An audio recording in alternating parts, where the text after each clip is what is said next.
Anak-anak jalanan di kota Ambon ternyata punya orang tua dan rumah yang cukup bagus.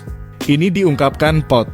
Kepala Dinsos Ambon Enrico Matitaputi usai razia dan penertiban anak jalanan Senin 17 Juli 2023 malam. Razia dan penertiban itu berlangsung di kawasan Maluku City Mall dalam kurung MCM, warung-warung tenda di Aster, dan bawah jembatan Merah Putih dalam kurung JMP. Enrico Matitaputi mengatakan dalam razia semalam ada 6 anak jalanan yang berkeliaran di malam hari ikut terjaring. Tadi malam kami dan Satpol PP razia, di situ kami temukan 6 orang anak, kata Matitaputi, Selasa 18 Juli 2023. Setelah ditelusuri lanjutnya, ternyata 6 orang anak tersebut semuanya memiliki rumah masing-masing. Bahkan kondisi rumahnya juga terbilang cukup representatif.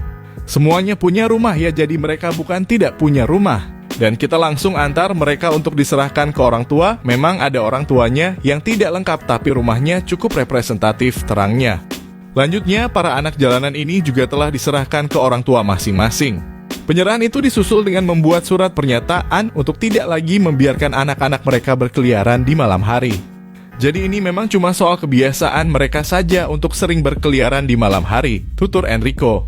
Ia menambahkan jika nanti ada anak jalanan yang kedapatan tidak memiliki rumah, maka akan diupayakan untuk ditampung di rumah singgah. Tentu butuh biaya makan minum, itu Pemkot akan support, tandas Enrico.